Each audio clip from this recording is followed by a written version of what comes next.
Well, this is a view of what it's like at Canadian Forces Station Alert. This view is taken from the runway, which is located at the north end of the camp. Looking out toward the sun there right now, we see the Arctic Ocean. There's no land between here and the actual geographic North Pole, just the Polar Sea. We're about 500 miles off the pole, which is virtually nothing. As you can see, it's still winter here. This is taken in April 2019. And this is just a little walk around of what the view is like. As you can see, it's very desolate, no vegetation, very mountainous.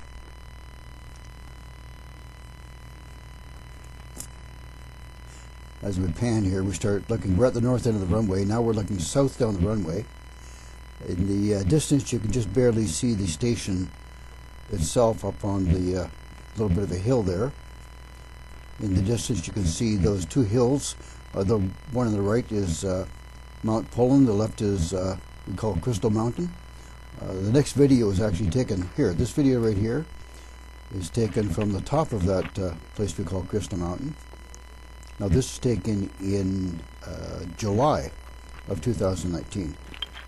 Or last day of June, maybe. Anyway, as you can see, the land here is very, very desolate.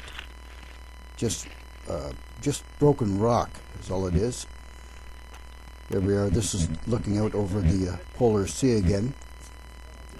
We'll soon be coming around in the distance is where the airfield is that the previous video we're looking at.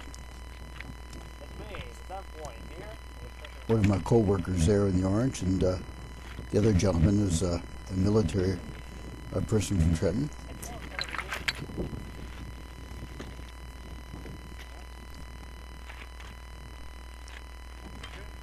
Another one of our workers. Anyway, it was a beautiful day. Just out actually what I was actually doing was training the military person how to operate this vehicle in the picture here right now. This here is a video taken from inside that vehicle. The vehicle is referred to as a BV-206. It's a tracked vehicle we use up here that gets us most anywhere. And this is taken from the inside of the vehicle as we're riding back down the side of that huge hill. It's difficult here to get the true perspective of how steep this descent is, but it's quite daunting. Normal vehicle would never make it up and down these slopes.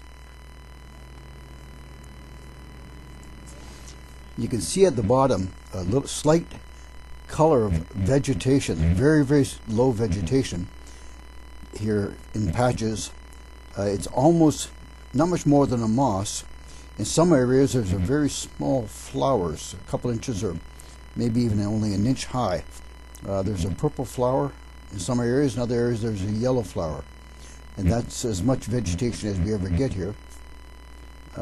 Surprisingly enough, it supports wildlife. It supports quite a large rabbit population, lemmings, and then of course we have foxes and wolves eat the rabbits. And also in the summertime we have muskox travel up to the north end of the island where we are. They come from the south of the island. There's a herd of muskox down there, and they will travel up here. This is more, we're on our way back to the station now, and we're coming to quite a large ravine, and once again, difficult to get the perspective of how steep these hills are, but the driver right now is switching into low range to go down this hill and up the other side. During the winter time, these valleys are filled with several feet of snow, but this time of year, with the 24-hour day sunlight, if there's no cloud cover, it's surprising how much melt we get. There's not a lot of snow on the level falls up here.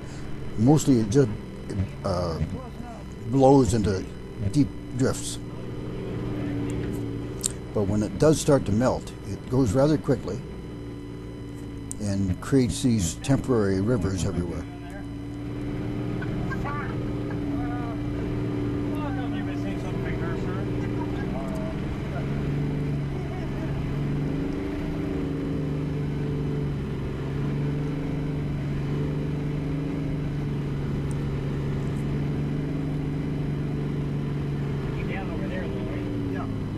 Yeah, we'll go across and follow down Now we're going through this small creek here. It isn't that deep, but this vehicle we're in is actually amphibious and will go in the water, and you can travel in the water. I've never done it and probably never will, but it is capable of water travel.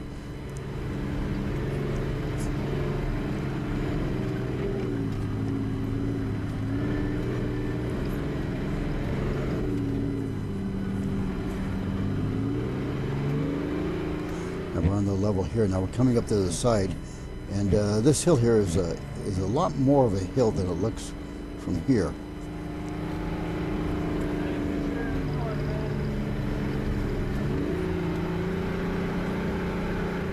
It's not that long, but it's very, very steep.